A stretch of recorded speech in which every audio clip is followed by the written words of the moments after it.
Placing stops is one of the most important things when you're doing forex trading, and it's important because it's protecting your account. At all costs you need to protect your account, because if you lose your account, you're done. Your account is your livelihood and you need to protect it. If you don't, you go home and do something else. So it keeps you going, and you must protect your account. It must be your most important goal. So the way to protect your account is to place stop losses. Many traders have trouble with this because they say, well, my trade gets stopped out and then it goes in my direction. And that is true no matter who you are. That will happen to you. However, you have to realize that in the long run, it's going to pay off, and you have to be willing to take that every once in a while. However, there are some things that you can do to help you place stops in practical locations that will stop the stop outs. It will help reduce the stop outs. So let's go ahead and take a look at some examples. The first thing to remember is to make sure you get a good entry so that you can place a good stop. If you place an entry at a very good tight location, you will be able to place a nice stop with a very little risk and still have less chance of getting it whipped out. Next, you want to place the stop above a support or resistance level, or you can place the stop above or below the high or the low of the previous candle.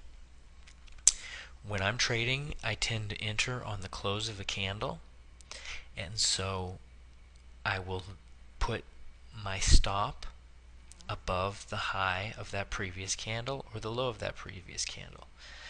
So I'm going to go ahead and show you some examples of that.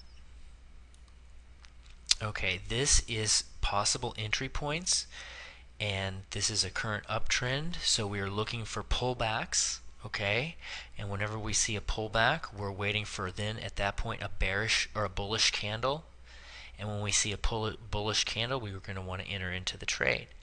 So at each one of these black lines is a potential stop. It's below the low of the previous candle. So this candle would be your entry, that would be your stop. Okay, right here, this candle is your entry, that is your stop. Right here, this candle is your entry, that is your stop. Alright, same thing. And as you can see in each one of these examples, none of the stops would have been reached. Now obviously it's easy for me to go in hindsight and look at these. However, when you're looking at the pair, when you're watching the charts, you begin to be able to pick up on this. And that's part of why I said finding good entries, is because when you're trying to learn to find good entries, you want to choose to enter into a trade when the momentum changes directions. So you can see, like for example here, the momentum is moving down, okay, and then we get some bullish candles, and that is an indication that it stops, it hit a support, and now we have new momentum. Okay, we have downward momentum, then all of a sudden we have upward momentum. So you want to enter into the trade as soon as the momentum changes, because trading is about momentum, and you want to try and go in with the direction of the trend. So that's a really good way to pick some excellent stops where you will reduce the chances of getting stopped out. Another thing is to always use a good 2-to-1 risk-reward ratio, and I'm going to talk about that next time. And that will help you, because when you get stopped out, it's not a big deal because your winners are going to be much bigger than your losers. And so if you get stopped out on a trade here and there, that's okay, because your winners are going to produce a lot more gains than your losers. Your winners are going to produce a lot more gains than your losers.